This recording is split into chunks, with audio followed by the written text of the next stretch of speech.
Hi, I'm Dolen Perkins-Valdez, and I'm a historical fiction writer. When I'm not writing, I'm teaching. When I'm not teaching, I'm playing with my kids. But the place I love to be the most is in the library. I love to read historical fiction. It just transports me. So I decided to start this book club. Here together, we will read stories featuring women's histories. We'll talk to writers, we'll have discussions. It'll be fun. Come on and join us. Hi, Nancy. Hi, Dolen. How are you? I'm good. I'm so excited you're here. I am too. I'm thrilled. I'm so happy that you invited me and that you selected my novel to talk about. Here, I'm going to put you on top. So there we go. Okay, you flipped it around. Tonight, we are reading People of Means, talking about, I guess I should say, Yeah. talking about reading by Nancy Johnson. And I love this book so much, Nancy. Thank you. So, can you just start by telling us a little bit about how you came up with the idea for the book? Y'all know we read historical fiction that features women characters, and Nancy has written this dual timeline novel that's set partly in Chicago, which is where you are right now. Where you live.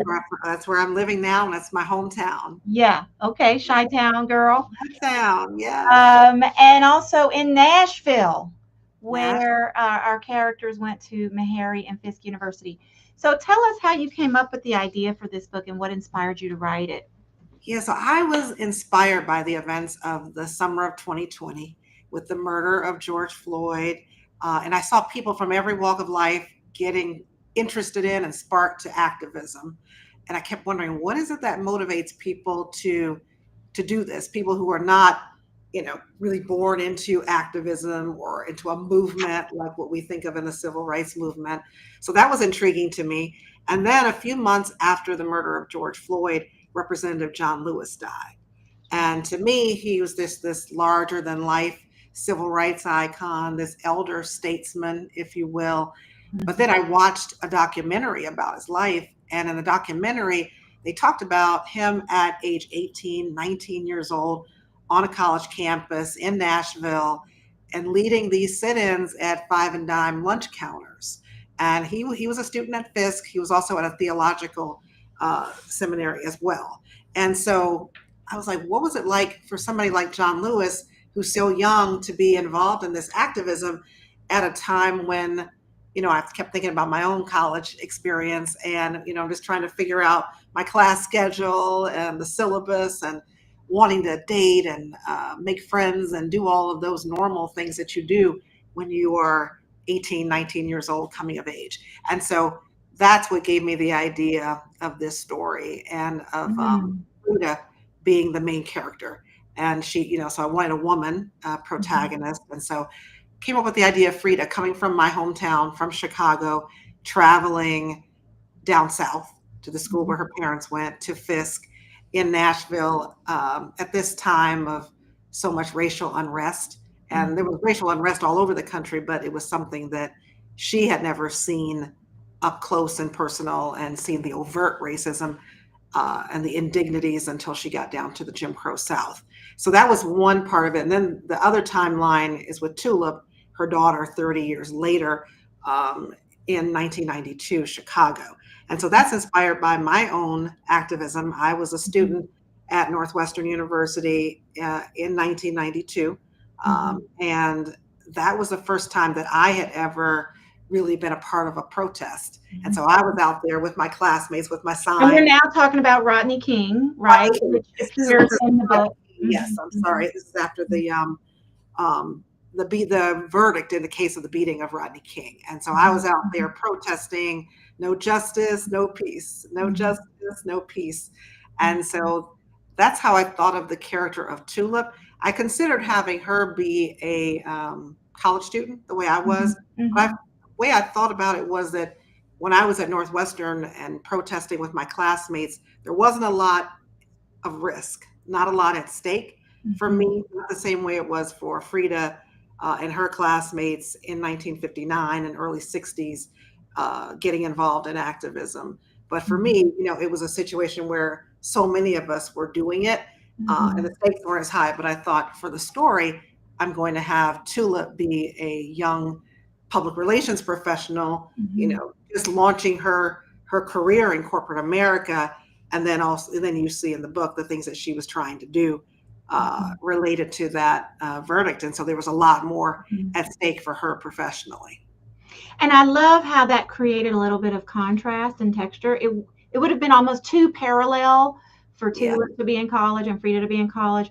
So I love the little bit of texture that provided that Tulip is Yes. a young professional and is struggling between sort of getting ahead Yes. and also moving with conscience, which I think is the situation that a lot of us found ourselves in, right? And I still find myself in, Dolan, I today.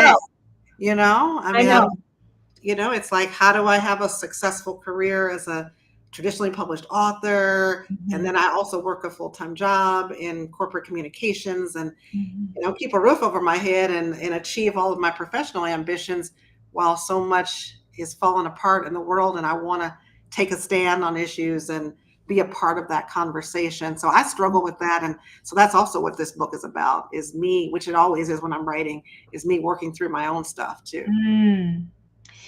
One of the things I found about the book is that you seem as a writer and as a person to have like a real intuitive sense of history that I really appreciated. So, for example, one of the things that the movement people often told me, or reminded me, and the thing that, when we look at like the John Lewises of the world, we think of the movement as this sort of big thing, right? Right. Because it was an international movement, right? The civil rights movement was instigated human rights campaigns all over the world. But in terms of the movement itself, the number of people who participated in it was quite small. I've been, sort of reminded, and I really felt that, this book really acknowledged that. And the movement people will say things like, a lot of people benefited from what we did. Like I've had movement people who told me they dropped out of college because Yeah. they were doing all of this protesting, while the people that didn't protest stayed, got educated, went on to benefit for all the sacrifices. Benefit from everything that's like Darius in the book. Darius in He the left. book. And I said, oh my gosh, Nancy is really getting down in there in a way that we don't typically see. Talk a little bit about Darius in the book, his trajectory versus Gerald, maybe. Right, right. And then just to back up a little bit to what you said about only a few people being involved in the movement, Yeah. I think that's just so very true, because so many of us, whether you were alive during the time of that civil rights movement or not, we think we really know that part of history. And we think everybody was, especially if you were Black, you were definitely participating in it. And that's not true. Everybody was not participating. Most people weren't. Right. Most people were not. It wasn't like, oh, you were Black, you were obviously, Yeah. most of the movement, and they weren't. Some people, it was fear. Other people, they're just trying to live day to day. Yeah. And so I really liked for Frida, she had this dilemma about how involved to get in the movement and what was happening around her. And she had the pressure of her parents telling her to be educated, to be excellent. And that's how you resist, is through excellence. That's how you lift your race, how you lift your community, is by you being great at what you're there for, what we have paved the way for you to go there, to this esteemed institution to be a part of. And so that's what she had, weighing on her shoulders coming in. But I wanted her to feel the pressure of something else. And so that's why I created the love triangle. So she had these two love interests, one being Darius, who's this saxophone playing young man coming from a sharecropping family. And he is very much into the movement, and very much styled after a Dr. King, and, really studies Dr. King as an orator. And this has become a big part of his life, and even his academic life, philosophy classes and everything that he's studying is very much connected to the movement work as well. He really integrates those very well, I think. But yet he's also a young man who, sees a young woman that he's attracted to and likes, and he's gravitated toward Frida, and takes her out on, as you all read, on their first date together at the state fair, where she's faced with the restroom signs for the first time. He doesn't know that's what she has encountered, and then she's reluctant to really talk to him about it because this is all so fresh for her and it's so painful for her. And so he's really a guide for her through a lot of this, while also trying to do what he believes is right in his own, and dealing with his own calling to movement work. And then on the other side of it, the coin, you have Gerald, who is the man that her parents have want her to marry, picked for her to marry, and he's this smart, very bright medical student at Meharry. So he's doing all the right things. He's trying to advance and lift, himself up and the community up, but in a very different kind of way. And so then these two men in some ways are pitted against each other in the struggle for Frida, for her heart and her soul, and she has to decide which way to go. But I think for some readers, people who've read the book, they consider Gerald to be a villain in some ways in the book, but I don't think of him that way. And the way I try to write it is that he also has a point. And there are things that he's trying to do and achieve, and some of the choices he makes are very much about his trajectory in life and what he's trying to achieve in terms of his own ambitions. Yeah. And he loves her too. These are two men who both love Frida. And I think she loves them both in their own way. I think Gerald represents a safer choice. He represents security, all the things that her parents have wanted for her. And she's yearning for that too in some ways. And you can see that's really the choice that she makes ultimately, is to go build a life with him. But then she's also... I love these characters are so rich, Nancy. I mean, I think they're complicated, as we all are. And I think, that's one of the things I really appreciate about the book, the multidimensional aspect of not just this time. I mean, the time is multidimensional, right? Right. People did have all of these different things sort of pulling at them. And then in the contemporary story, Nancy, Tulip, and she's also not only, dealing with things about her job. So she works at this advertising agency, right? Public relations. Public relations. Yeah, that's all right. They're close. She's in love with the guy who drives a city bus. That's right. So I love it. Conflict right there. Yeah. I know it was tough. So again, you've got it also presents the mother-daughter relationship with Frida then when she's a mother. And in many ways, you see the way she's mothering Tulip, it's very similar to what her parents did with her. So even though she was faced with these dilemmas as it related to activism and loving a man that she probably wasn't supposed to love, still, when it's her daughter, when it's her baby, that protective mechanism, comes into place. Wanting the best for her, and the best being, maybe not the city bus driver, but I love this, just that Tulip fell in love with him, and that's what her heart wanted. And I thought he was an interesting character too, because it showed another perspective on activism too, because he really was looking at Tulip as, because you're from this upper middle class background, your father is a doctor and all this, you have the luxury of being able to get involved in activism. I don't have that luxury as a Black man just trying to make it day to day and make ends meet, and neither do my parents. Yeah, it's interesting because while she is thinking about Rodney King and how she's going to voice her opposition to it, it's almost like he feels like he's living it, Right. I don't need to go out there and play activist, if you will. Yeah. I'm actually living out here. And I also love how sports are an outlet for him to de-stress. There's this feeling for her that everything is so serious. And for him, he's seeking, time that is just comfort time.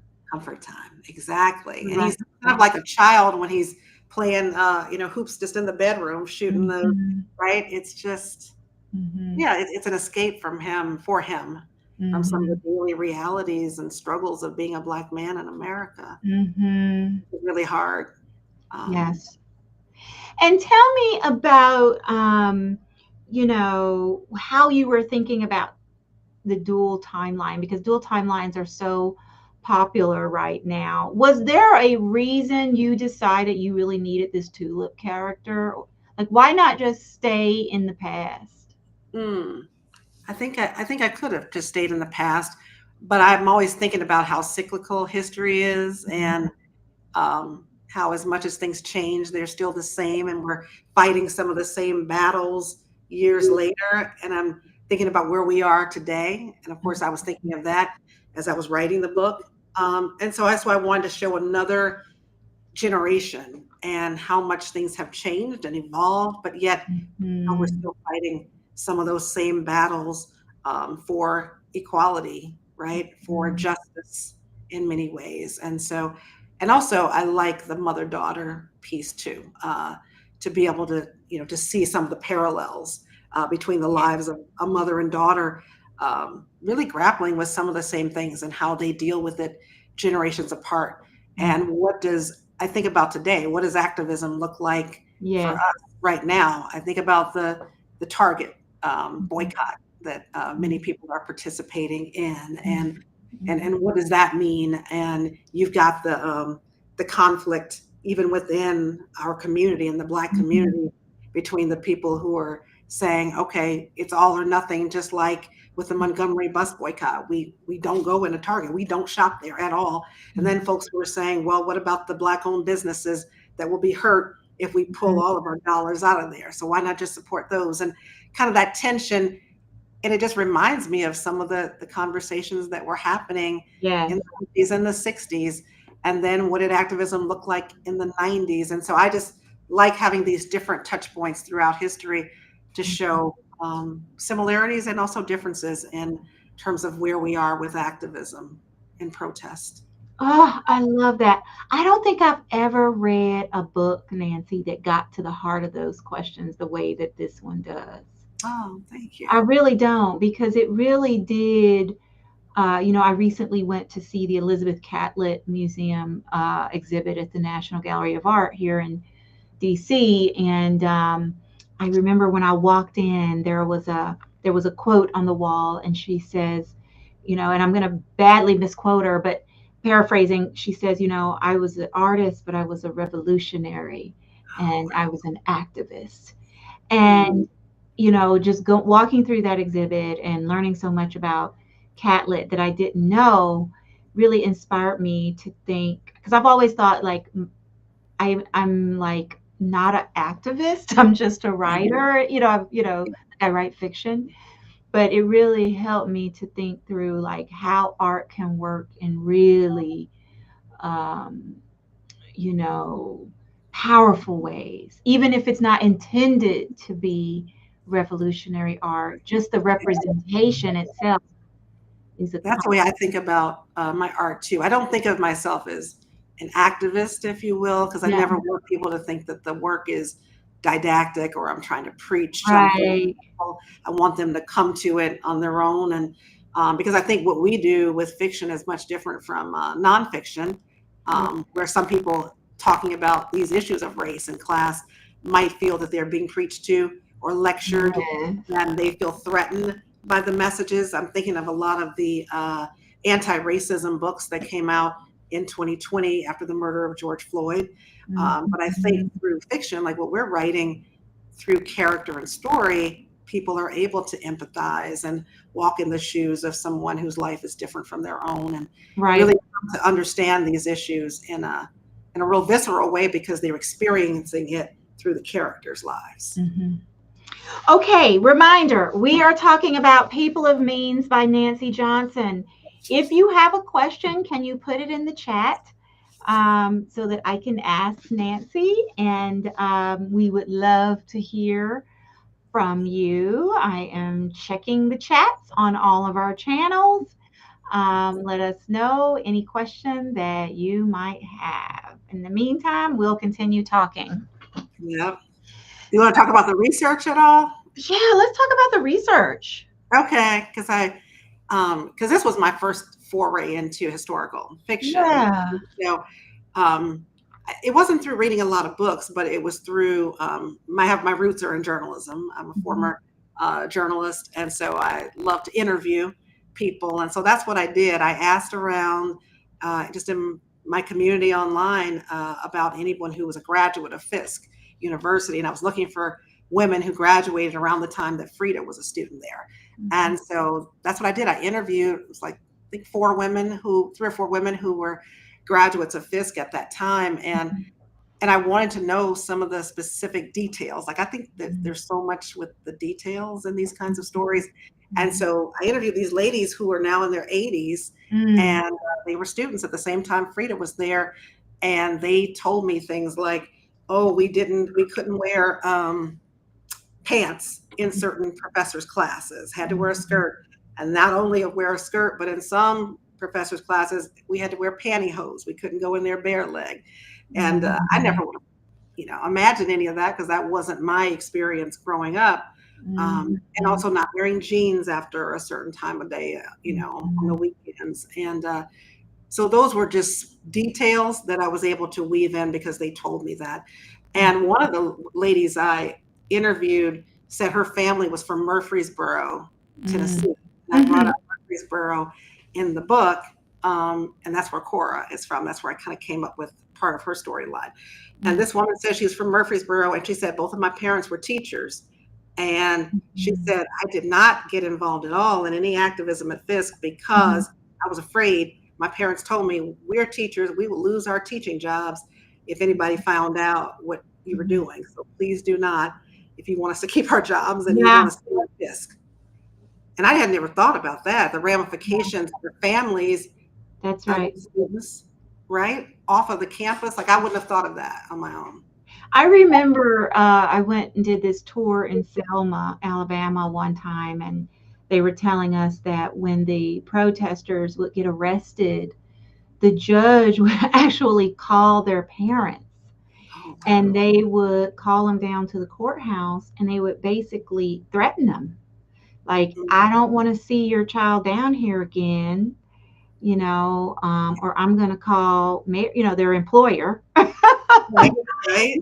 And I thought to myself when I heard that, I can imagine that walk home after leaving that courthouse, what those parents told their kids. Oh, yeah.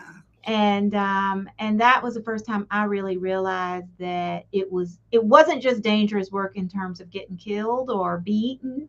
It Yeah. was also dangerous in terms of livelihood. Livelihood. It really was. And then the other person I interviewed was the late great poet, author, and activist Nikki Giovanni. Oh Um, yes. Oh, I read that. yes, because she was published by William Morrow HarperCollins as well. And Uh-huh. so I just asked my editor, can we set up a Zoom call? And they did. And I Mm. was so nervous because she suffers no fools. And so I was Yeah. like, oh gosh. But she told me so much of the hidden history that you read about in the book, like about Nat King Cole. And she said to me, she Mhm. said, so many people thought he was a sellout. Black Mhm. folks thought of him as a Mhm. sellout. And she said he was not a sellout and that he was Mhm. secretly funneling, money to the Yes. movement. And Yes. yeah, and so she told me about him. She told me about the role of the Pullman There's a great porter. scene in the book, y'all, with Nat King Cole. I love it when people like that appear in books. Appear in the book, right? Right. So I loved having him Very in there and giving exciting. voice to Nat King Cole. And it's like this Yeah. power that you get to have. And she just told me so many stories. And I kept saying, oh, I'm going to look all this up when I, get off this call. And she said, child, you're not going to find this in the history books. And, uh, and so Yeah. the sad part was that she passed 2 months before People of Hmm. Meaning was published. Hmm. But then the interesting full circle moment was that about a month ago, I got a message from the executive producer of Harper Audio saying that Nikki Mhm. Giovanni has another book coming out in Oh, September, wow. September 2nd called The New Book. And she Mhm. has a chapter in it called Fisk, Mhm. A Song for Mhm. Freedom, where she talks about Mm. the Jubilee Singers, which I talked about early in the Yeah. first chapter of People of Means. And they asked me if I would voice it. And Oh, so, like, yes, I oh my love God, it. I was just blown away. I already went to the Chicago Recording Company and I voiced Yeah, that chapter. And all I can do is hope that I did her words justice. I know you did.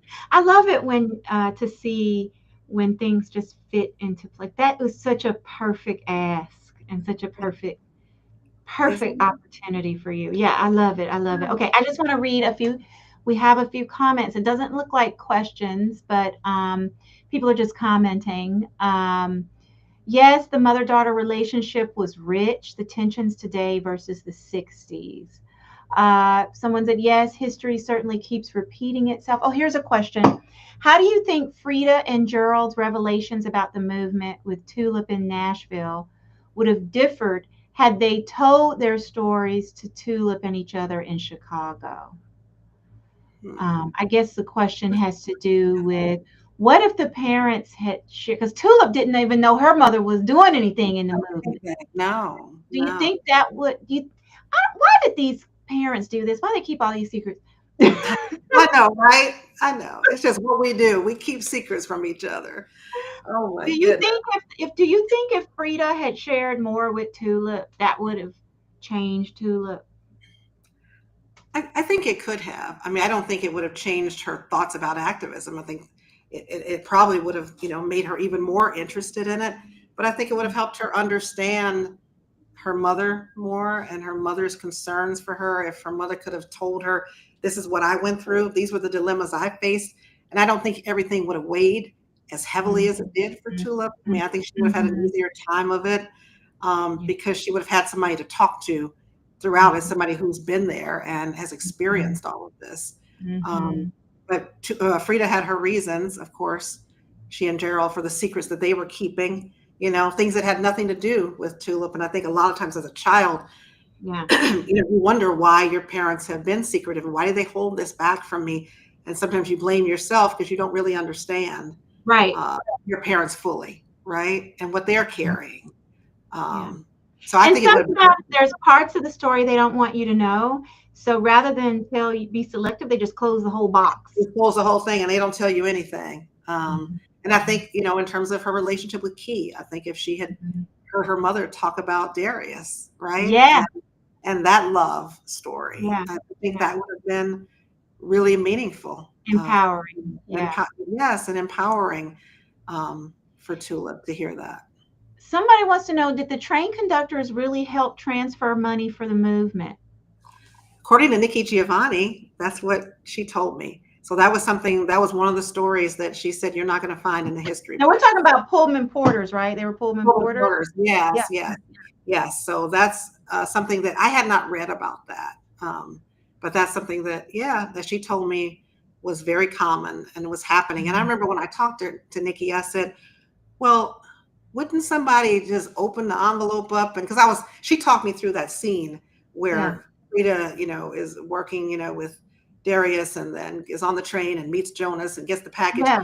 I said, wouldn't somebody just open that up and take the money out and run with the money? And she said, that's what you all would do today. But she said back then, people who were entrusted with that kind of thing, they were very reverent about it. It was And an that honor. it was an honor to do it. And you wouldn't have even opened it up to look at it and count the money. So that's what she told me, that nope, she's not going to even open it up and look at it.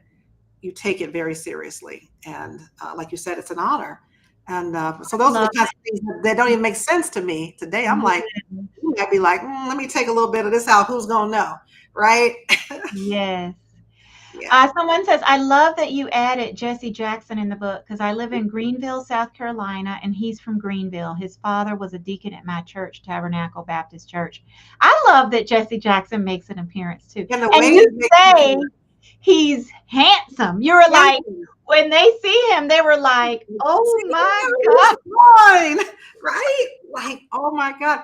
And that was the thing I wanted to show, that even though we're talking about all this heavy, serious movement work stuff, Yeah. these are young women, young ladies who you see a cute guy and you're like, oh my God, look at him. Like And he was handsome. I mean, he was handsome. I've seen the old video and yeah. photos. Yeah. He was a tall drink of water. He was a good looking guy. And and I just thought that was a great moment of levity to have in there. It And was, and it was very human. It was very enjoyable, I have to say, as I read that. I was like, I love this. I love just going back to that moment. yeah. Someone said, I really like that you touched on the beauty supply industry and how Black people are shut out of that industry. Can you talk about why you chose to include that in the book? Oh, yeah.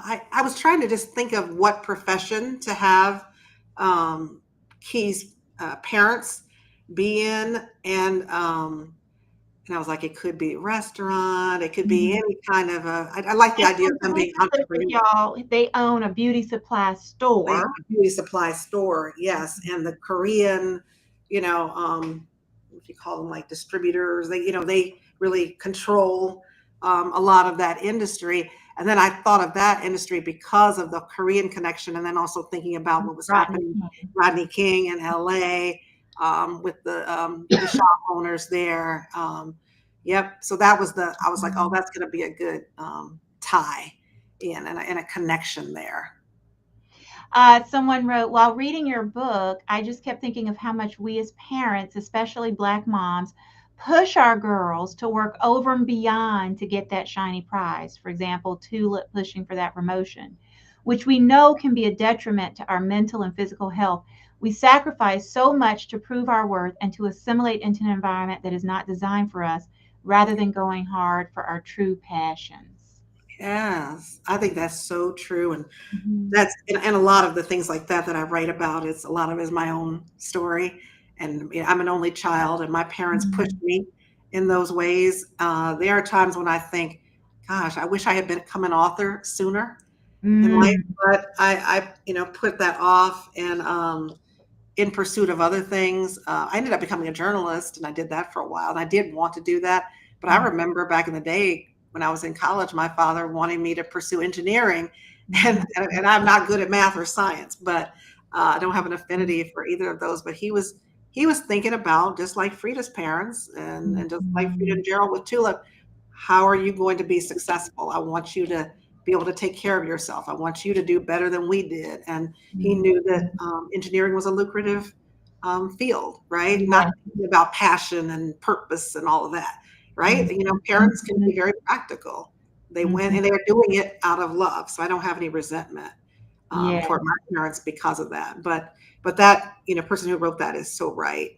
That I think we do Mhm. sometimes push young people, to their detriment instead of wanting Mhm. them to pursue what their true passions are and leading into And that. so much of what we're talking about, y'all, and this is why I say it's so important to know history because it's connected, right? Like this can, when we talk about like us, right? Me and you, Yeah, Nancy, and the ways that our parents pushed us, it's connected to the history it because is.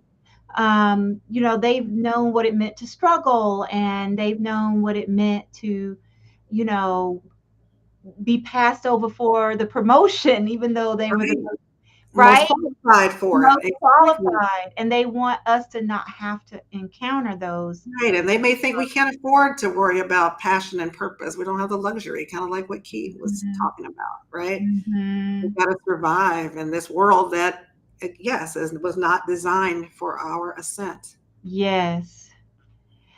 Any other questions? We still have a few more minutes. If anybody wants to chime in and ask anything, let's see here. I don't know why it's not showing me all the questions. Let me try again. Let me check on my other accounts. Yeah. So We got Nancy, people from all over. oh, go ahead. No, I just said we got people coming from all over, We different. do, and I have to check it. So, let me ask you about, you were telling me earlier that you are going to be giving a keynote at Fisk University. I was saying to you that Yeah. often when we think about HBCU romances, a lot of people talk about like the Spell House marriage and, I Spelman know, and Morehouse. well, That's Spelman and Morehouse, yeah. but a lot of people also it was a lot of Harry Fisk marriages too. They're And I really love this storyline in this book. But yes, yes. So tell us, I was so yeah. I was trying. when I wrote the book, I have family members who graduated from Fisk, and so that's how I was, always hearing about Fisk University. I've never been on the campus before, though, but my publisher, William Morrow HarperCollins, sent copies. We sent probably more than 20 copies to Fisk, Mm. different people. They found addresses for various folks. We sent to the president, all these people, and we never heard anything. And then Mhm. I was sending emails and just trying everything I could because I knew that Fisk, I figured they would want to know how prominently their university was featured in my book. But I wasn't getting any answer. I was so Yeah. frustrated. And then about 2 months ago, I got a message on my Instagram Messenger from Dr. Wendy Thompson, and she is the chief of staff to the president of Fisk. And Mhm. she said she happened to be in Parnassus Books in Mhm. Nashville, the Mhm. bookstore owned by Ann Patchett. And she said she was buying a book by, I'm going to butcher her name, Chimamanda Ngozi Adichie. Yeah, yeah. Yes. Okay. So she was buying her latest book, and she happened to see mine like right next to it, and she picked it up and she bought it too. And then she messaged me. She said, I read that book in a day and I loved it. And then she, of course, shared with the president of Fisk, and then Yes. they just started sending it to everybody. And so now it is the summer read. It was just announced about a week ago as the summer read for Fisk. Yes. Faculty, students along. Love that. Yes, I'm so excited. And then they've invited me to come out. I'll be there August 28th as a featured keynote speaker. So I can't wait. All right. Anybody in Nashville? Is it open to the public, or do you have? Open to the public. Yep, it'll be open to the public. Yes. So if you're in the Nashville area, come see Yep. Nancy on August August 28th. August 28th 28th. in the Yeah, so evening. it's almost It'll like be a convocation, the beginning of the school year, because it was a summer read, right? What was that now?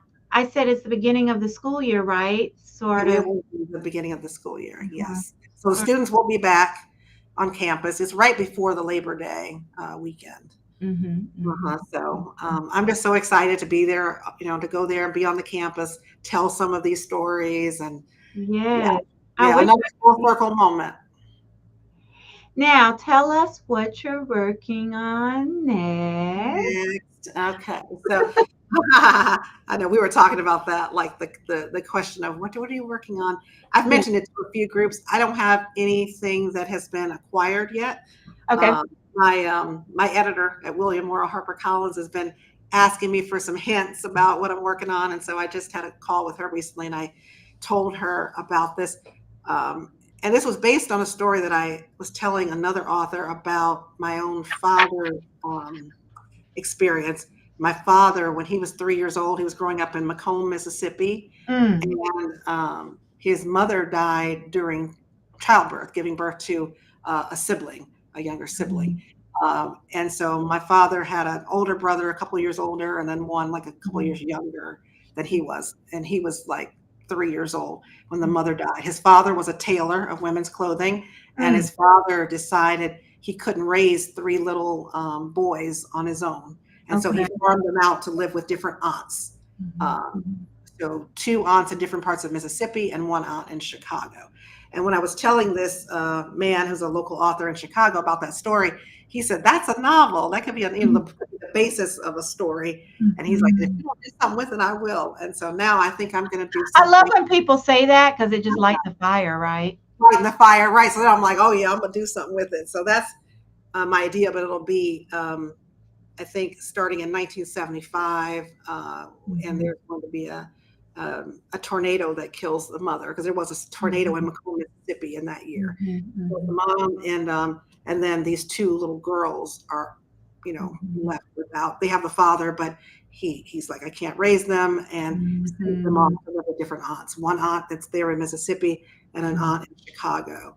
And so how these two girls grow up, and then they come together as adults to learn some secrets about I love that. and each other. Yeah. So that's the basis. And that was so common, right? It was really Yeah. common. Men It didn't is. raise their It children is. alone. Oh, right, Well, right. and then- so your first book this is your second book. Your first book was The Kindest Lie. Kindest Lie was my first book. You want to hold that one up for us? So that was my first book. It came out in February of 2021. And so with it coming out in 2021, we were during the pandemic. And so because of the pandemic, everything was shut down. So I didn't have an opportunity to get out and meet readers in person and do, book events in person. And but now this time around, it's been so nice to travel. And that's where Dolen, you and I were out traveling. We met in person for the first time in Providence area, Rhode Island, actually, at the summer series Reading with Robin event. You, me, and Megan Abbott did that. That's right.